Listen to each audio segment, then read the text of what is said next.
उत्तराखंड के पहाड़ों के बीच बसा छोटा सा गांव भानगढ़ी हमेशा अपने खूबसूरती के लिए जाना जाता था। दिन में यहाँ की वादियाँ और बर्फ से ढकी चोटियाँ किसी स्वर्ग से कम नहीं लगतीं, लेकिन रात होते ही इस गांव पर एक अजीब सी खामोशी उतर आती थी। लोग कहते थे कि यहाँ एक पुराना हवेली नुमा घर है जहाँ कोई नहीं जाता, क्योंकि वहां से अब तक जो भी गया कभी वापस नहीं आया। अध्याय 1 अजनबी की दस्तक। कहानी की शुरुआत होती है एक सर्द शाम से। गांव में एक अजनबी आया। नाम था अर्जुन।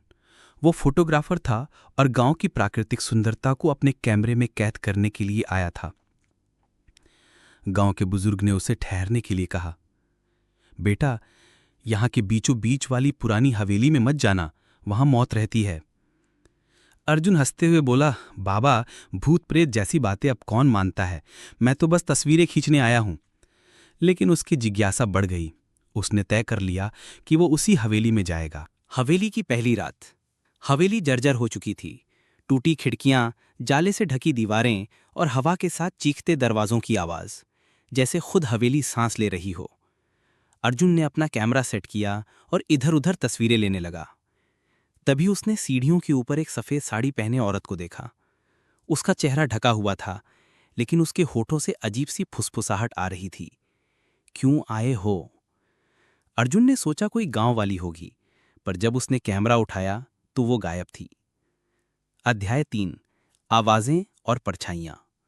रात के करीब 2 बजे अर्जुन की नींद टूटी। उसे ऊपर के कमरे से किसी के चलने की आवाज आई। वो टॉर्च लेकर ऊपर गया। धूल और अंधेरे से भरे कमरे में उसे एक टूटा हुआ आईना मिला। जैसे ही उसने आईने में देखा, उसका दिल थम गया। आईने में उसकी जगह एक और चेहरा था, खून से सना, आंखें बिल्कुल काली और होठ सिले हुए। पीछे से वही औरत की फुसफुसाहट आई, तुम्हें यहां नहीं आना चाहिए था। अध्याय 4 हवेली का रहस्य। अगली सुबह गांव के एक बुजुर्ग ने उसे हवेली का इतिहास बताया।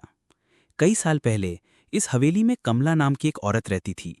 उसका पति जो तांत्रिक था, उसे काले जादू के लिए बलि देना चाहता था। लेकिन कमला ने भागने की कोशिश की और पति ने उसकी जीभ काटकर, आंखें निकालकर उसे हवेली में ही मार डाला। कहते हैं उसकी आत्मा वहीं कैद है और जो भी हवेली में जाता है वो कमला के श्राप का शिकार हो जाता है।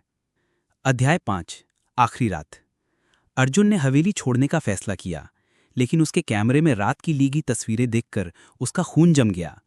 हर तस्वीर में कमला उसके पीछे खड़ी थी, कभी उसके कंधे पर हाथ रखे, कभी कान में फुसफुसाते हुए। उस रात उसने सपने में देखा कि कमला उसके सामने खड़ी है और उसके हाथ में वही टूटा हुआ आईना है। कमला ने कहा, अब तुम मेरी तस्वीर में कैद हो चुके हो और यहां से कभी नहीं जा पाओगे। अध्याय 6 लापता फोटोग्राफर। अगली सुबह गांव वालों ने हवेली के बाहर अर्जुन का कैमरा पाया, लेकिन अर्जुन कहीं नहीं था।